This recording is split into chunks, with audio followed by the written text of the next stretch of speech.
I need to tell you about King Théoden, not the king you know from the stories, not the warrior who led the charge at Helm's Deep, his golden hair streaming behind him as he rode into impossible odds, not the hero who answered Gondor's call and saved Minas Tirith from annihilation, not the man who died with honor on the Pelennor fields, surrounded by the bodies of enemies he'd cut down with his own hand, his final words a defiant roar against the darkness.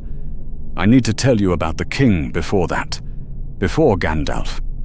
I need to tell you about what was done to him, how a man of 53, strong, vital, sharp as a sword's edge, was transformed into a trembling husk of 80 in the span of 6 months, how his mind was slowly, methodically dismantled, how his will was broken, how his very soul was drained away until there was almost nothing left but a shell sitting on a throne, whispering words that weren't his own. I need to tell you about the evil that crept into Meduseld in the shape of a man, how it whispered, how it worked, how it destroyed the greatest king in Rohan's history without ever drawing a blade or striking a single blow, how it turned the Golden Hall into a tomb and the king into a puppet, and how none of us could stop it. I need to tell you about watching it happen. Day by day, week by week, month by month, watching the light go out in his eyes, watching his body age and wither, watching his children, not children by blood but by love, pushed away, imprisoned, helpless, watching the kingdom I loved fall into shadow because the man who held it together was being slowly murdered from the inside. I need to tell you about being powerless, about knowing something was terribly wrong and having no voice, no authority, no way to make anyone listen, about standing guard outside the king's door night after night and hearing things that made my blood run cold, about seeing the truth and being unable to speak it. This is that story, the story they don't sing about in the halls, the story that came before the glory, the dark months when we almost lost everything, when King Théoden, son of Thengel, Lord of the Mark, Master of the Riddermark, was stolen from us by something we couldn't see and couldn't fight. The story of what evil looks like when it doesn't come with fire and armies, when it comes with whispers and patience instead. My name is Éadric. I was 17 years old when I joined the household guard of Meduseld, the Golden Hall of Rohan. It was the proudest day of my life. My father had been a farmer in the Westfold. My grandfather had been a farmer, his father before him. We were common folk. Good folk, but common. I was going to be different. I was going to serve the king. Stand watch in the greatest hall in the Riddermark. Protect the Lord of the Mark himself. I was nobody, of course, the lowest rank possible. A guard who stood at doors and tried not to fall asleep during long, boring watches. I had no authority, no influence, no voice that anyone would listen to. That's important. You need to understand that from the beginning. Because when things started to go wrong, when I saw what was happening to King Théoden, there was nothing I could do, nothing I could say. No one who would believe a boy barely old enough to grow a proper beard. I could only watch. King Théoden, son of Thengel, was 53 years old when I entered his service in the spring of my 17th year. He didn't look 53. He looked 40 at most, strong, vital, sharp as the day he'd taken the throne at 32 after his father's death.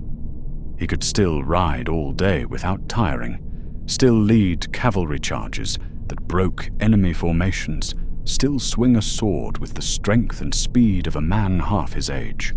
He could still drink the younger riders under the table at feasts, and wake the next morning clear-eyed and ready for council, making decisions that affected thousands of lives without hesitation or doubt.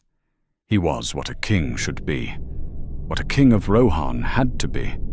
Tall, nearly 6.5 feet, broad-shouldered, built like the warriors of old. His hair was golden brown, thick and long, worn in the style of the Rohirrim, with intricate braids that spoke of his lineage and rank. Only just beginning to show threads of silver at the temples, marks of wisdom rather than age. His beard was well kept, his face weathered by sun and wind, but still handsome, still strong-featured. Lines around his eyes from years of squinting across plains and smiling at his people's joys. His eyes were clear and blue as a winter sky. They saw everything, noticed everything. When he looked at you, you felt seen, acknowledged, valued, even if you were just a boy with a spear standing guard at his door. He had a way of making every person feel like they mattered, like their service, however small, was appreciated and important. He was loved, genuinely, deeply loved, not feared, not merely respected out of obligation or tradition. Loved. The people of Rohan called him Théoden King, and they said it with pride swelling in their voices, with warmth, with the kind of fierce loyalty that can't be commanded or bought, only earned through years of just rule and personal courage. Old women blessed his name when he rode past their villages. Children ran after his horse, hoping for a glimpse of him. Warriors would die for him without hesitation, and not because they feared punishment if they didn't, but because they wanted to, because he was worth dying for. I saw it in my first weeks at Meduseld, saw the way people looked at him, spoke to him, served him. There was genuine affection there, real respect. He wasn't some distant figure on a throne. He knew his people, remembered names, asked after families, listened to complaints from farmers with the same attention he gave to his marshals and counselors. He had lost his wife, Queen Elfhild, 7 years before I came to the Golden Hall. Childbirth. It happens, even to queens, even in the greatest halls with the best midwives. Sometimes the bleeding can't be stopped. Sometimes both mother and child are lost to the darkness. The loss had marked him, changed him, made him quieter and more thoughtful than he'd been in his younger years. The old riders said he'd been more boisterous before, more given to laughter and jest. After Elfhild's death, there was a sadness in him, a weight, a shadow in his eyes when he thought no one was watching. But it hadn't broken him, hadn't made him bitter or weak or withdrawn. He still ruled with wisdom and strength, still cared for his people with genuine concern, still laughed at the feasts, still listened patiently to endless complaints, still gave fair judgment, even when both parties were angry and unreasonable. He had 2 great loves remaining in his life after his wife's death. 2 things that anchored him to the world and gave him purpose beyond mere duty. The first was his son, Theodred, Crown Prince of Rohan, heir to the Golden Throne. 28 years old when I came to Meduseld, and everything a king could want in a son and heir. Everything the Mark needed in its next ruler. Strong, built like his father, tall and broad and powerful. Brave, he led from the front in every battle, every skirmish, every patrol against the orcs that increasingly troubled our borders. He'd killed his first orc at 16 and had lost count of how many had fallen to his sword in the 12 years since. But more than that, and this was what made him special, he was wise beyond his years. He listened, he learned, he asked questions. He didn't assume his rank meant he knew everything. He sought counsel from experienced warriors. He read histories. He studied tactics and strategy and the art of ruling, not just the art of fighting. He was a warrior who led from the front but had the sense to listen to his captains before charging into battle, a leader who inspired fierce loyalty without demanding it or expecting it as his due, a prince who would drink with common soldiers after a successful patrol and remember their names and the names of their wives and children, a man who would have made a great king someday. Théoden loved him fiercely, proudly. I saw it every time they were in the same room. You could see it in the way the king looked at his son during council, watching him speak, seeing his own wisdom and Elfhild's compassion combined in this young man who would one day take his place. The way he gripped Theodred's shoulder after a successful patrol, that brief squeeze that said more than words. The way he spoke about him when Theodred was away leading riders against orcs, with pride, yes, but also with a father's love and a father's worry. The second was his sister children, his niece and nephew, Éowyn and Éomer, the children of his beloved younger sister, Théodwen, who had died when they were young. She'd been riding in a storm. Her horse had stumbled, and she'd struck, her head on a stone. Gone in an instant, leaving behind 2 orphaned children and a grieving household. Théoden had taken them in without hesitation, raised them as his own, alongside Theodred. They'd grown up in Meduseld, in the shadow of the throne, watching their uncle rule and learning what it meant to be of the royal house. Éowyn was 24 when I came to the hall, beautiful in the way of the women of the mark, tall, fair-haired, strong-featured. But there was steel in her, a fierceness. She didn't want to stay in the hall learning the arts of running a household. She wanted to ride, to fight, to be a shield maiden like the women of old whose deeds were sung in the ancient songs. Théoden indulged her more than he probably should have, more than the older counselors thought proper. He let her train with swords in the practice yards, let her wear mail and learn to ride in formation, let her practice with the warriors, though he drew the line at letting her ride out on actual patrols. That was too dangerous. But he understood her, understood that she had her mother's fierce heart and needed to express it somehow. So he gave her what freedom he could, while still protecting her. Éomer was younger, 22, but already one of the best riders in the mark, already leading patrols and earning the respect of men twice his age. He had his uncle's build and bearing, his mother's fierce loyalty to Rohan, and his father's temper, quick to anger when he perceived injustice or threat to his people. But Théoden loved that about him too, loved his passion, his dedication, his absolute commitment to defending the mark.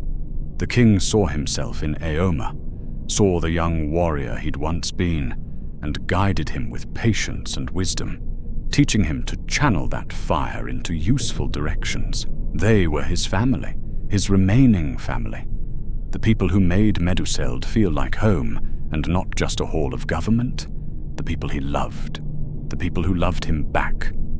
I saw them together often in those first months, saw the easy affection, the private jokes, the way Éomer would argue passionately in council and Théoden would listen patiently even when he disagreed, the way Éowyn would sit with her uncle in the evenings and they'd talk quietly about nothing important, just enjoying each other's company, the way Theodred would seek his father's counsel before making major decisions, not because he had to, but because he valued the king's wisdom. This was the household I joined. This was the king I served. This was what Meduseld was supposed to be. For 3 months, the spring and early summer of my 17th year, it was everything I'd dreamed it would be and more. I stood watch, learned the routines, tried to make myself useful however I could, watched the comings and goings of councillors and riders and common folk seeking the king's justice, listened to the feasts and the songs, learned the names of the important people. Hammer, captain of the household guard, a gruff but fair man who'd served Théoden for 20 years, Hammer, the king's most trusted marshal, Helm, who commanded the eastern patrols, the old warriors who'd ridden with Thengel and now advised his son.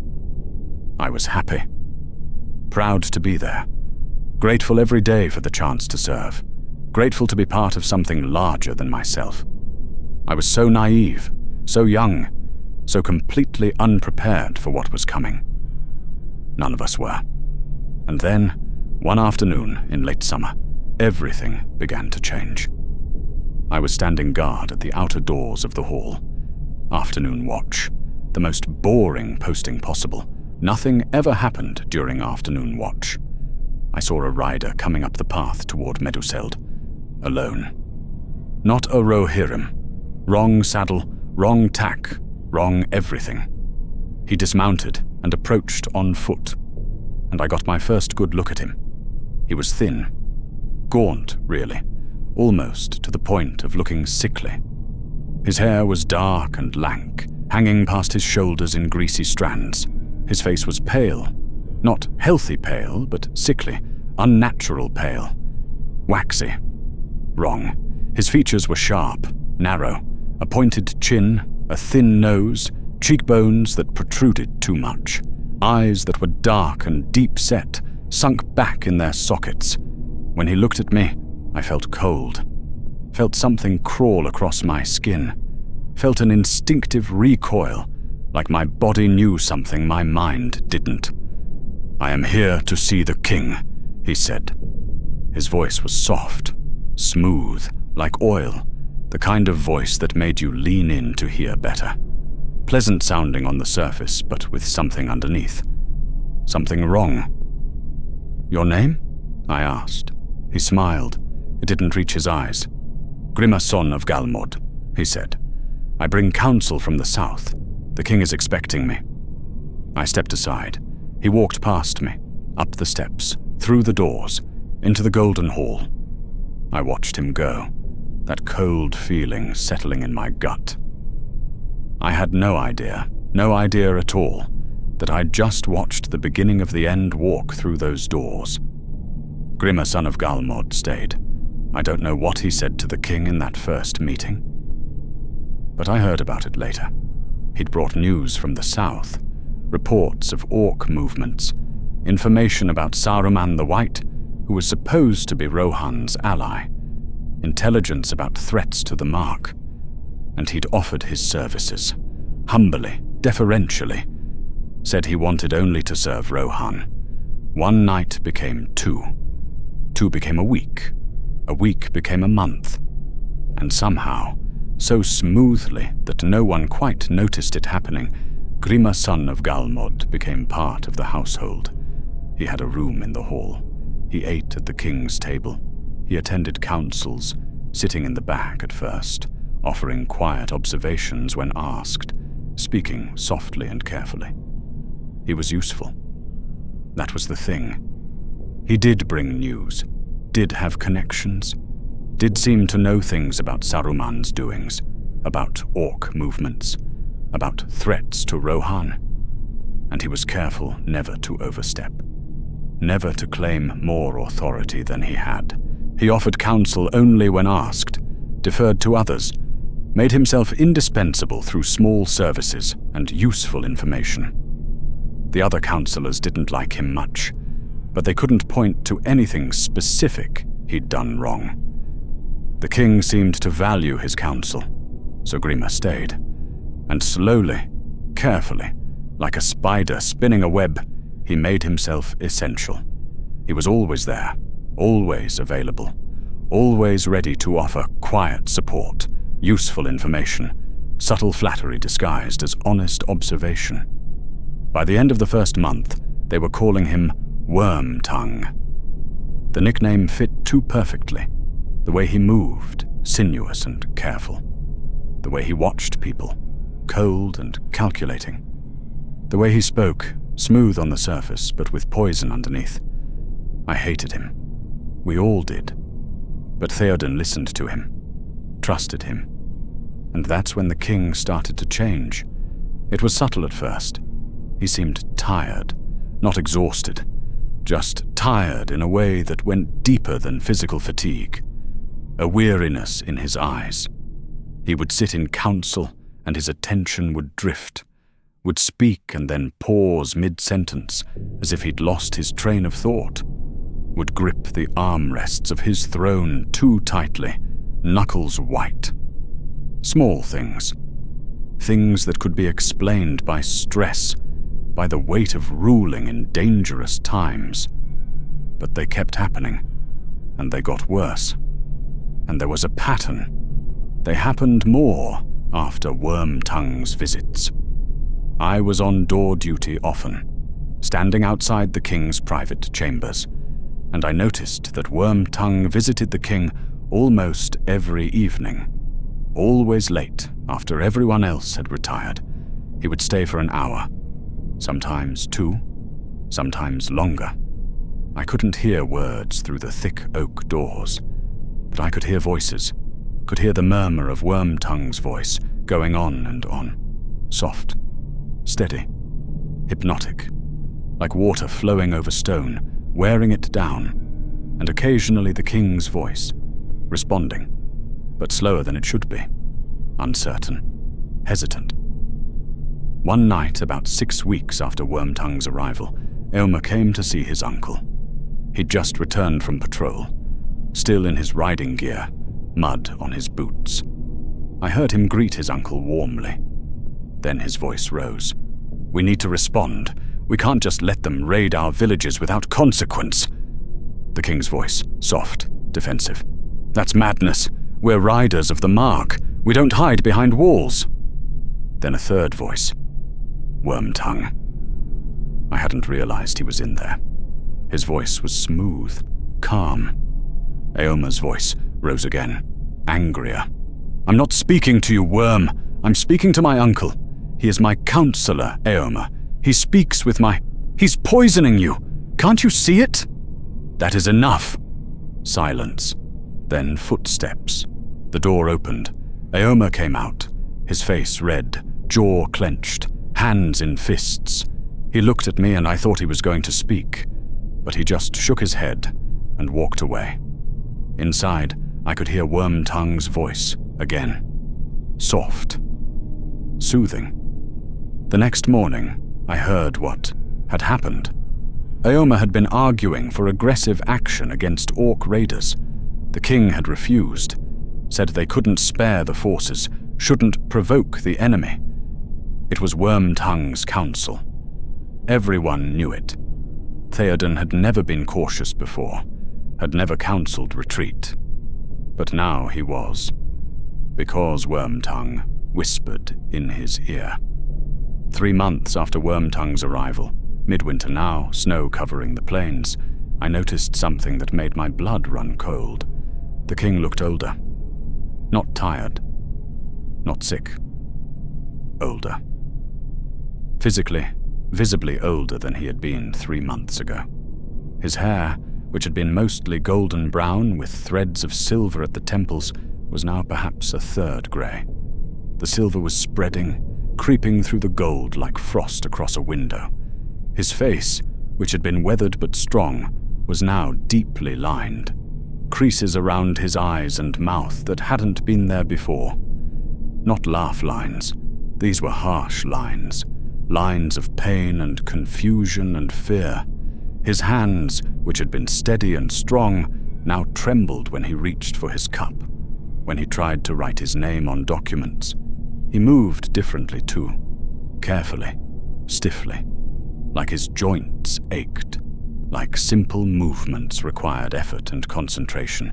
He was 53 years old. He looked 65, and it had been 3 months. 3 months since Wormtongue arrived.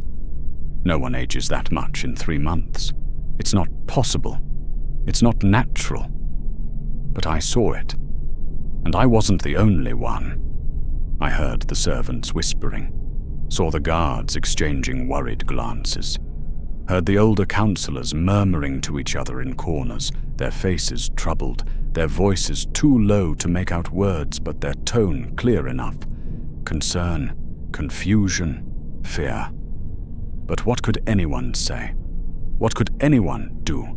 The king was aging. People get old. It happens, especially under stress, especially when they're grieving. Théoden had lost his wife 7 years ago, was dealing with increasing threats on all borders. Of course the strain would show. Of course it would age him. That's what we told ourselves. That's what we wanted to believe.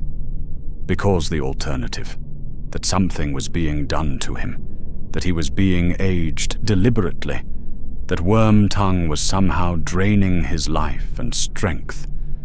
That was too terrible, too impossible, too much like something from dark legends. Magic, curses, evil that worked through whispers rather than swords. We didn't want to believe in that. So we told ourselves it was natural. Stress, age, grief. But I knew. Deep down, in a place beyond reason, I knew something was terribly, horribly wrong. 4 months after Wormtongue's arrival, deep winter now, the kind of cold that seeps into your bones, Prince Éadric died. The heir, the crown prince, the king's beloved son, the man who would have been the next king of Rohan, the strongest, bravest, wisest young man in the mark. Dead. He was ambushed at the fords of Ison, leading a relatively small force. Perhaps 50 riders against orcs that had been raiding the Westfold. It should have been routine, a simple patrol, hunt down the raiders, kill them, send them fleeing. But the enemy was larger than expected, far larger. Hundreds of orcs, not dozens, and they were organized, coordinated, equipped with good weapons and armor, led by something intelligent that understood tactics. It was a trap. Had to be. Someone had known Théoden would come, had known his route, had known how many men he'd bring, had prepared accordingly. They surrounded him, cut off his retreat, overwhelmed his riders through sheer numbers. Théoden fought to the end. I heard the stories later from the few men who survived. He killed a dozen orcs, personally. Stayed mounted even when his riders fell around him.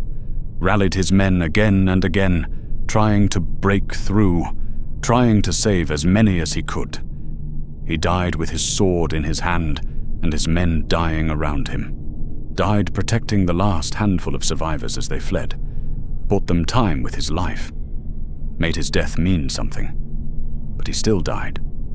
The prince, the heir, the future of Rohan, gone. Some of the riders escaped. Not many. They carried Théoden's body back to Edoras, carried the news to the king. I was on duty in the hall when they arrived. Evening. The sun was setting, painting the sky red and gold. Beautiful. Wrong. The world shouldn't be beautiful when something this terrible had happened. I watched them carry the prince's body up the steps, watched them lay him on the floor of the hall, watched the blood drip from his wounds onto the stone, watched Théoden's face when he saw his son. The king had been sitting on his throne, slumped, half asleep. He'd been like that more and more lately, present in body but absent in mind, somewhere far away. But when he saw Théoden, he woke, snapped back to awareness like a man surfacing from deep water. He stood, stumbled down from the throne, nearly fell. His legs almost gave out, but he caught himself, forced himself forward, dropped to his knees beside his son's body, and he made a sound, a low, terrible sound. Not quite a moan, not quite a scream. Something between the two, the sound of a man's heart breaking, the sound of a father realizing his son is dead and will never speak again, never smile again, never live again. He touched Théoden's face. His hands were shaking, trembling. He tried to say something, but no words came out. Just that terrible sound, over and over. I watched him age another 10 years in that single moment, watched the weight of this new grief crush him, watched what was left of his strength drain away. And Wormtongue was there. Of course he was there, always watching, always ready to step in at the moment of maximum vulnerability. He put his hand on the king's shoulder, murmured something too quiet for me to hear. Gentle, soothing, comforting. And Théoden? Théoden leaned into him, like a drowning man grabbing at anything that floats, like he had nothing else left. The funeral was 3 days later. We buried Théodred in the great burial mounds outside Edoras, laid him to rest with his ancestors. The king barely spoke during the ceremony, barely moved. He stood like a statue while the old words were spoken, while the songs were sung, while the earth was piled on his son's grave. His eyes were empty, distant, lost. I'm not sure he was really there. I think part of him died with Théodred. The best part, the part that had still been fighting, still trying to hold on. After that day, he gave up, stopped resisting, stopped struggling, just let go. And Wormtongue was waiting to catch him, to guide him, to control him. After Théodred's death, the king deteriorated rapidly, shockingly, like whatever had been holding him together had finally broken. He stopped attending council regularly. When he did appear, he could barely follow the discussions, would sit there with his eyes half closed, nodding occasionally, but clearly not understanding, not processing, not there. He would ask questions that had just been answered, would make the same point over and over, forgetting he'd already said it. Would lose track of conversations mid-sentence, trailing off into confused silence. He stopped riding entirely, stopped training, stopped doing anything that required physical effort or coordination. He just sat. That's all he did. Sat on his throne when Wormtongue told him to sit. Retired to his chambers when Wormtongue told him to retire. Ate when Wormtongue brought him food. Drank when Wormtongue brought him wine. Like a puppet. Like a doll. Like something that looked like King Théoden but wasn't. Not really. Not anymore. His hair went completely white. Not grey. White. Like snow. Like bone. Like death itself. His face became deeply lined, the skin hanging loose on bones that seemed to sharpen and protrude. His cheeks were hollow, his eyes sunken, his lips thin and bloodless. His hands shook constantly. Not just a tremor, a visible, constant shaking that made it hard for him to hold a cup without spilling. Hard to grip anything. Hard to do anything. His voice, when he spoke, was thin and reedy, weak, like an old man gasping for breath, like someone who was dying and knew it. He looked 80 years old, maybe older, ancient, decrepit, dying.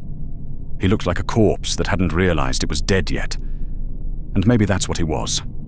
Maybe whatever made him him, his strength, his will, his mind, his soul, was already gone. Already consumed by whatever Wormtongue was doing in those long evening sessions behind closed doors. The worst part was his eyes. They'd been so clear before, so sharp, so alive. When Théoden looked at you, you felt seen, acknowledged, valued. His gaze was direct and intelligent and warm. Now his eyes were clouded, filmed over, like cataracts but worse. There was a fog in them, a thickness, like looking through dirty glass or murky water. And they were confused, constantly confused, lost. There was a distance in them, a separation, like he was looking at the world from very far away, like he was somewhere else, somewhere distant, and only occasionally remembered he had a body and a kingdom and people depending on him. Sometimes he would look at people he'd known for decades, counselors who'd served him for 20 years, warriors who'd ridden with him in 100 battles, and not recognize them, would stare at them blankly, waiting for them to introduce themselves, would ask who they were and what they wanted, as if he'd never seen them before. And when told, he would nod, pretend to remember. But the confusion never quite left his eyes. He was disappearing, fading, becoming less and less himself with each passing day. But sometimes, rarely, briefly, I would see a flash of the man he'd been. It happened once when I was standing guard outside his chambers, 5 months after Wormtongue's arrival. The door was slightly ajar. Wormtongue was inside, speaking softly, hypnotic. Then I heard the king's voice, sudden, sharp, clear, focused, aware. "Where is my son?" Silence. "My lord?" Wormtongue's voice, surprised. "Where is Theodred? I need to speak with him. There are orcs raiding the Westfold. Where is he?" Pause. Then Wormtongue's voice, so gentle. "My lord, Theodred is dead. He fell at the fords of Isen. We buried him 5 weeks ago. You spoke the words yourself." The longest silence I'd ever heard. Then the king's voice, lost, broken, afraid. "Dead? My son is dead? When did this happen? Why didn't anyone tell me?" "We told you, my lord, many times. You were at the funeral. Don't you remember?" "I don't remember. I can't. Why can't I remember? What's wrong with me?" "Nothing is wrong, my lord. You're just tired. The grief is too much. You need to rest, to let go, to let me handle things for you." "But my son is at peace now. You gave him that peace. Now you need to rest. Just sleep. I'll take care of everything." I heard the bed creak, the king's breathing slow and deepen. I stood outside that door with my hands clenched so tight on my spear that my knuckles ached. The king didn't remember his own son's funeral. 5 weeks, and he didn't remember. 5 months after Wormtongue's arrival, things reached a breaking point. Éomer had defied the king's orders. There were orcs raiding near the Entwash, burning villages, killing people, stealing livestock. The same story that had been repeating for months now, getting worse each time. And the king, or rather Wormtongue speaking with the king's voice, had forbidden any response, had ordered the riders to stay close to Edoras, to defend the city, to not waste resources on patrols that might fail. Éomer had finally had enough. He'd taken his Eord, his company of riders, men who'd sworn loyalty to him personally, and ridden out anyway. Gone to hunt the orcs, gone to do what needed to be done. What should have been done months ago. What Théoden would have done before. What any king of Rohan should do when his people are being slaughtered. Éomer had found the orcs, killed them all, burned their camp, protected the villages, saved lives, done his duty. But he disobeyed a direct command from the king, and when he returned to Edoras, Wormtongue was waiting. I was on duty when Éomer was brought before the throne. The hall was full, all the councillors, all the household, all the warriors who weren't out on patrol, everyone watching, everyone knowing this was important, dangerous, a crisis. Éomer stood in the center of the hall, proud, defiant. His armor was stained with orc blood, still wet in places. His face was hard, set. He knew what was coming and he didn't care. The king sat on his throne, slumped, head bowed, looking at nothing, looking like a corpse propped up for display.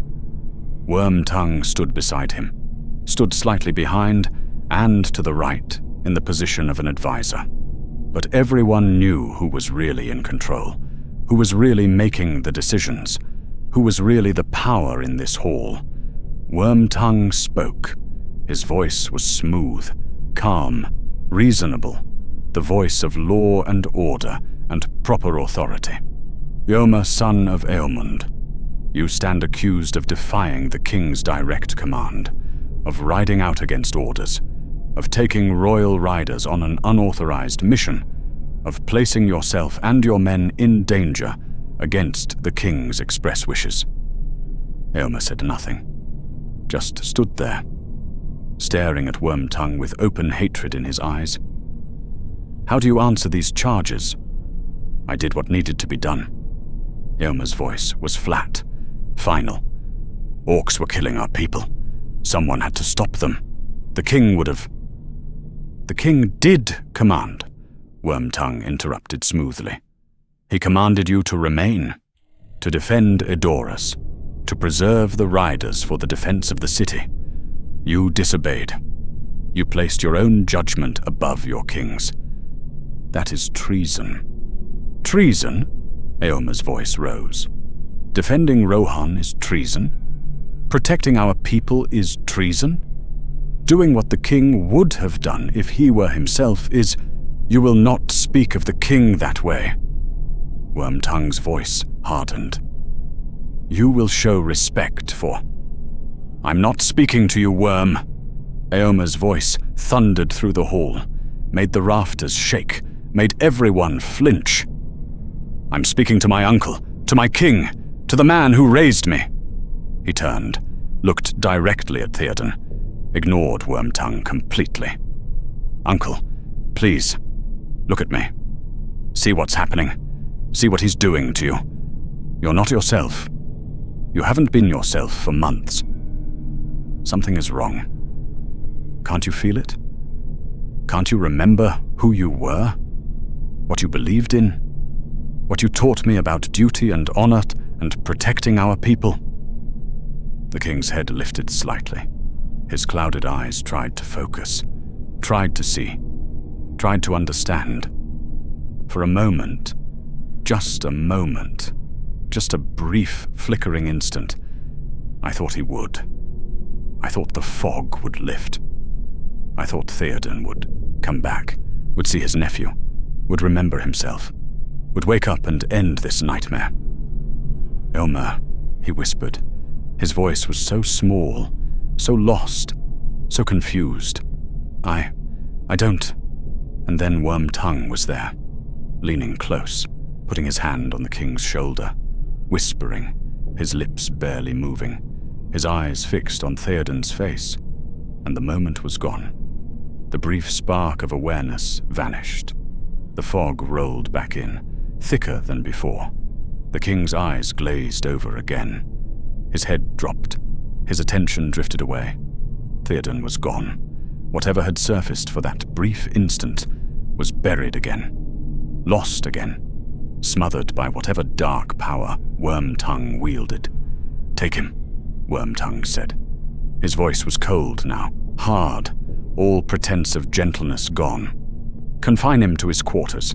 He's to speak to no one, see no one, until the king decides his punishment. Guards moved forward. Not me. I was at the door, too far away, thank the gods. But others. Men who'd ridden with Éomer, who respected him, who knew what he'd done was right. But they obeyed. Because the command came from the throne. Because that's what you did. You obeyed your king, even when your king was a puppet, even when you knew the order was wrong. Even when every instinct screamed at you to refuse, they took Éomer away. He didn't resist, didn't fight, didn't even argue, just walked out with his head high and his jaw clenched and his eyes burning with fury and grief. Éowyn tried to see him that evening, was stopped at his door, forbidden by the guards on Wormtongue's orders. She argued, demanded, nearly drew her sword on the guards before Hammer himself stopped her, told her to go, to not make things worse. She left, but I saw her face, saw the rage, the helplessness, the same frustration I felt, the same burning desire to do something, anything to stop this. But what could she do? What could any of us do? We were powerless, all of us, the warriors and counselors and guards and servants, all watching our king be destroyed, all watching our kingdom crumble, all trapped in our loyalty and our oaths, and our complete inability to act. 6 months after Wormtongue's arrival, Meduseld felt like a tomb. The laughter was gone. The songs were gone. The feasts that had once filled the hall with warmth and joy, and the sound of warriors telling tales, all gone.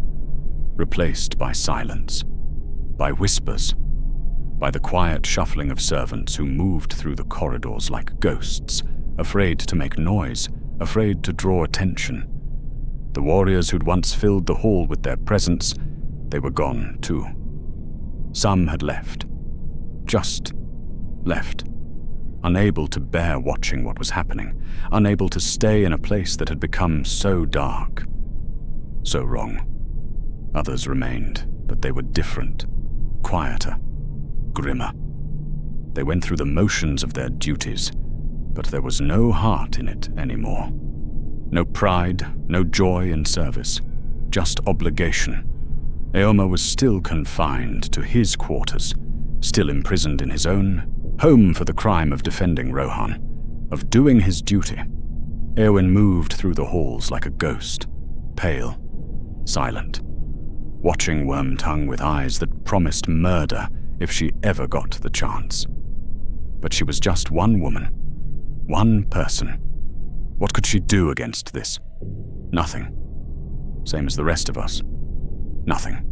The king sat on his throne during the daylight hours, present in body, absent in every other way, a shell, a husk, a corpse that hadn't realized it was dead yet. He looked ancient now. Not 80. 90.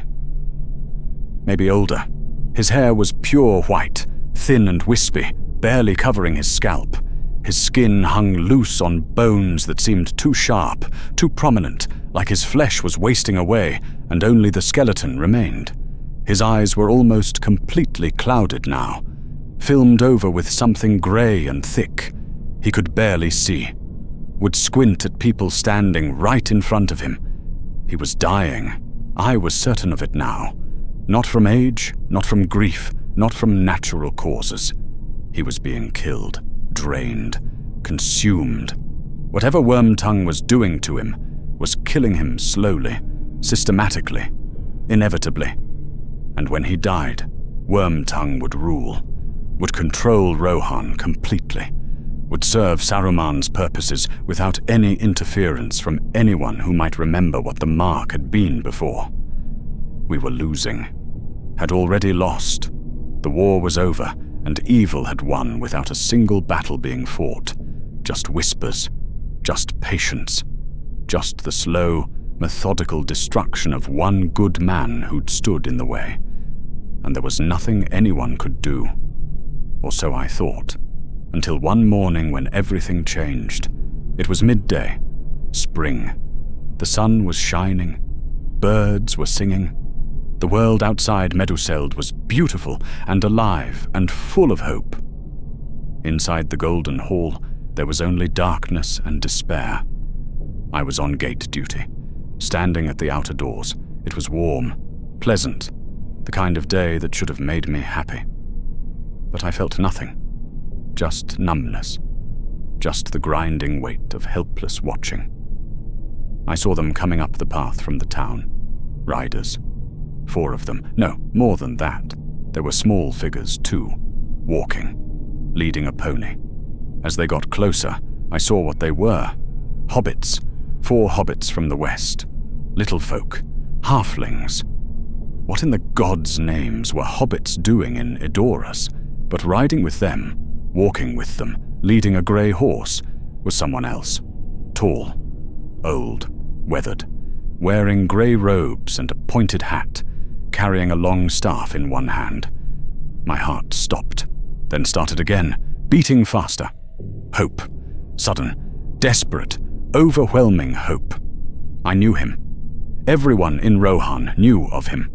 Gandalf the Grey, the wizard, the wanderer, friend to Rohan, friend to King Théoden. He'd been here before, years ago, had visited the court, had counseled Théoden, had fought beside the riders against orcs and raiders, had been welcome in Meduseld as an honored guest and trusted friend. But he hadn't been here recently, not since Wormtongue arrived, not in the 6 months since everything had started to fall apart. And now he was here, walking up the path to the Golden Hall with purpose in his stride and anger in his eyes. He approached the doors. The hobbits hung back, nervous and out of place. Gandalf looked at me. His eyes were grey like his robes, like his name, but there was light in them. Sharp intelligence, ancient wisdom, power, and something else. Anger, purpose, determination. He knew. Somehow he knew what was happening here, what had been done, what needed to be fixed. "I need to see the king," he said.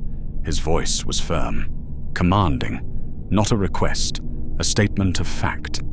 My heart was pounding. My hands were shaking on my spear. I wanted to fall to my knees, to beg him to help us, to save us, to fix what we couldn't fix ourselves. "The king is unwell," I said carefully, the words I'd been taught to say. "His counselor, Grima, handles most. I'm not here to see Grima Wormtongue." His voice was hard, cold as winter, final as death. "I'm here to see Théoden king, and I will see him. Now." I should have made him wait, should have sent someone to announce him, should have followed protocol. I didn't. I opened the doors wide. "The hall is straight ahead," I said quietly, quickly, hoping no one else was listening. "The king is on his throne. Wormtongue is with him. He's always with him now."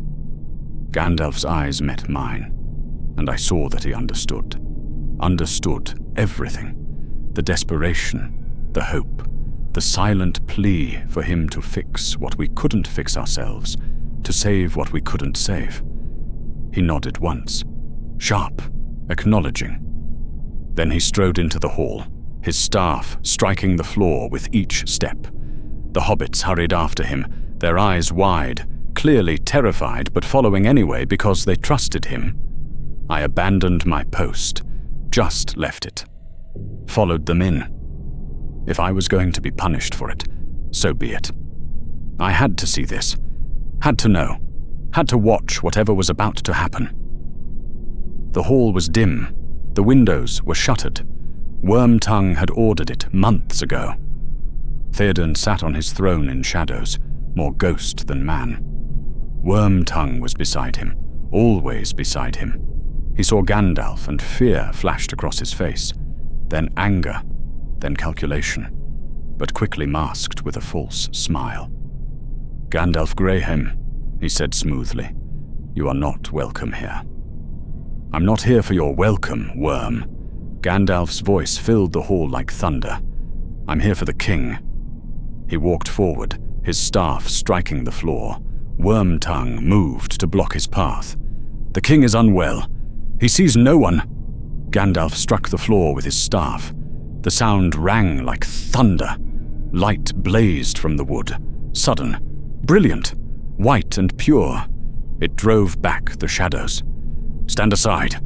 Not a request, a command. Wormtongue hesitated.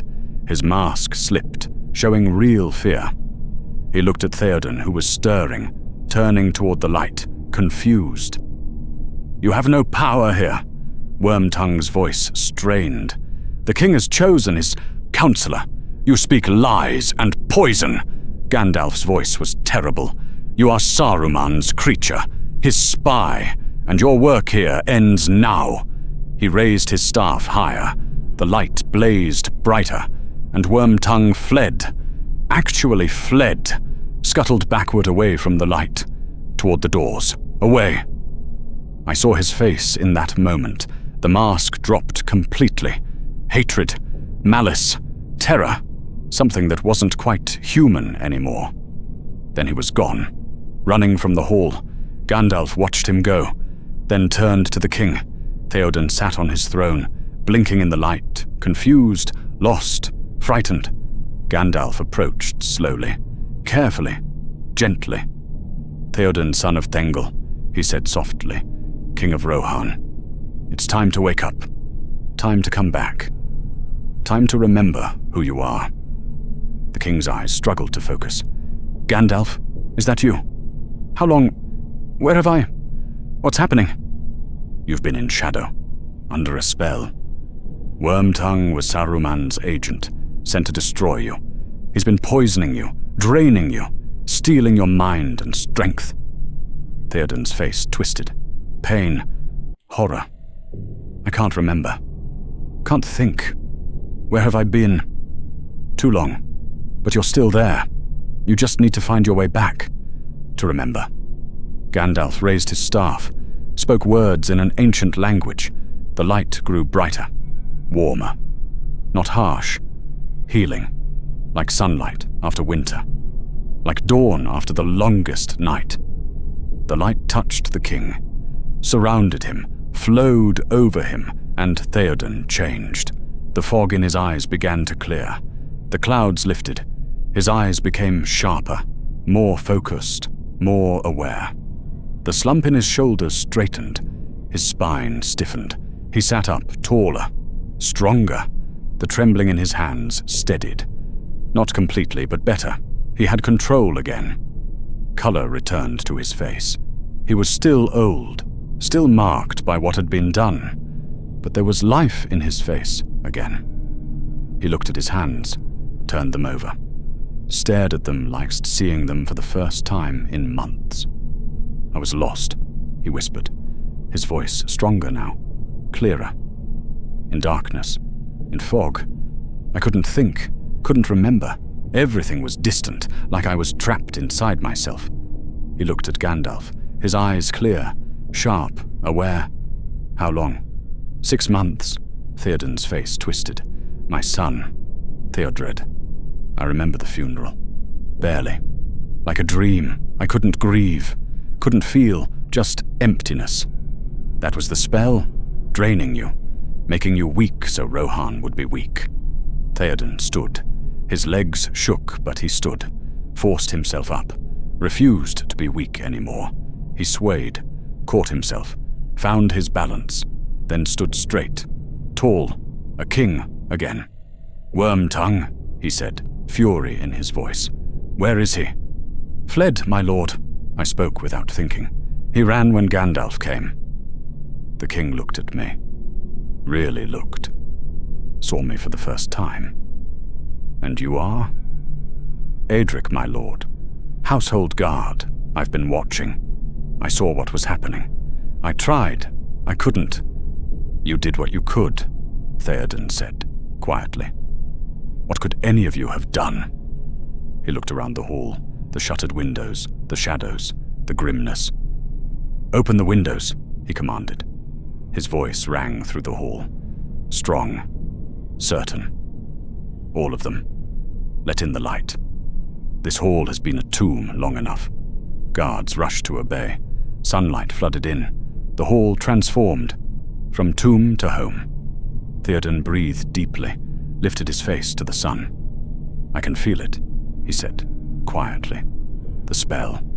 The shadow. It's still there. Like fog that won't fully lift. I'm free. I'm myself. But I'm not what I was. Too much is gone. You're alive, Gandalf said firmly. You're yourself. You're aware. That's what matters. The king nodded. Then his face hardened. Éomer. Where is my nephew? Imprisoned, my lord, I said. On Wormtongue's orders. He rode out against orcs, saved villages, did his duty, and Wormtongue had him arrested for it. Fury flashed across Théoden's face. Free him, he commanded, immediately, and find Éowyn. I need to see them both. I need to apologize, to make them understand it wasn't me. Within the hour, the household was transformed. Éomer was freed. He came running, not quite believing. When he saw his uncle, really saw that Théoden was awake and himself, he stopped, stared, then rushed forward. They embraced, both weeping. The king holding his nephew like a drowning man holds a rope. I'm sorry, Théoden said. I wasn't there, wasn't myself. I'm sorry. You're back, Éomer said. That's all that matters. Éowyn came, saw her uncle standing, walking, speaking clearly. She made a sound, half laugh, half sob, and ran to him, the three of them holding each other, family, reunited. The counselors were summoned, the real counselors. They came hesitantly, not sure if this was real. But Théoden proved himself, sat in council, listened, asked questions, made decisions, remembered things. He was still old, still aged by what had been done. But he was himself again. That evening, he called for his armor, his sword, said he'd sat idle long enough while his kingdom burned. Said it was time to remember what it meant to be a king of Rohan. Time to ride, time to fight, time to defend his people instead of cowering in the dark while evil did its work unopposed. The riders cheered, actually cheered. The sound filled the hall. Joy, relief, hope, things we hadn't felt in months, things we'd thought were gone forever. The household came alive again. Servants rushed about preparing for action instead of shuffling through shadows. Warriors sharpened swords and polished armor with purpose instead of going through empty motions. The hall filled with the sounds of preparation, of energy, of life. Rohan was waking up, coming back, rising from the darkness that had nearly consumed it. And I stood there, watching it all, feeling relief so intense it hurt, feeling joy so overwhelming I could barely breathe, feeling gratitude to Gandalf, to whatever powers had brought him here, to the light that had driven away the shadow. We'd been saved at the very last moment, before it was too late, before the king died, before Rohan fell completely. Gandalf had saved us, had broken the spell, had given us back our king. But I couldn't forget what I'd seen, what I'd watched happen over those 6 terrible months. Couldn't forget the horror of watching a good man be slowly destroyed. Couldn't forget my own helplessness, my inability to stop it. Théoden rode to war after that, led the defense at Helm's Deep, rallying his people when all seemed lost, charging into impossible odds because that's what a king did. Rode to Minas Tirith to answer Gondor's call for aid, bringing the riders of Rohan to save the White City from destruction. Fought on the Pelennor fields with courage and strength and the fury of a man who'd been given a second chance and refused to waste it. He died there, killed by the Witch King, fell from his horse with a spear through him. But he died as himself, died as a king, died in battle with honor and courage and his people around him, died having saved Gondor, having helped turn the tide against Sauron, having done something that mattered. He got his redemption, his chance to be himself again, his chance to die the way a king should die, defending his people, fighting evil, making his death mean something. But those 6 months, those dark months when he was lost and we could only watch, I'll never forget them. Can never forget them.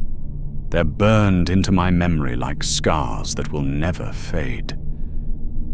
I watched a good man be destroyed by evil that worked in whispers, watched corruption spread through silence and patience, watched the strongest person I knew become nothing while I stood by, helpless and afraid and unable to act. That's what I learned. That's what I carry. That's the burden I'll bear until the day I die. That evil doesn't always come with fire and armies. Sometimes it comes with soft voices and false smiles. Sometimes it destroys from within.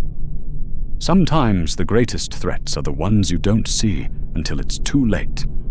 But also this, that darkness can be broken, that even the deepest spell can be lifted, that it's never too late to wake up, to stand up, to fight back, to be yourself again, that sometimes, not always, but sometimes, help comes, light arrives. Someone stronger and wiser appears and drives away the shadows. Sometimes Gandalf comes. Sometimes you get saved. Sometimes you get a second chance. Théoden got his. Got to die as a hero instead of a puppet. Got to save Gondor. Got to be remembered as the king who rode to war in Rohan's darkest hour and turned the tide against evil. But gods, the price he paid for those 6 months in darkness, the price we all paid. I'll carry that weight for the rest of my life. The knowledge of what was done to him. What I watched happen. What I couldn't stop. And I'll never stop being grateful that Gandalf came when he did. One more day. One more week. And I think we would have lost him forever. But he came. The light came. The darkness was broken. And the king I'd sworn to serve came back. Not whole. Not undamaged. But himself. And in the end, that was enough. If you enjoyed this story of the darkness that nearly consumed Rohan, hit that subscribe button. I've got more untold tales from Middle-earth coming. The moments between the moments, the witnesses to great events, whose names aren't in the histories, but whose experiences shaped the world. Thanks for listening.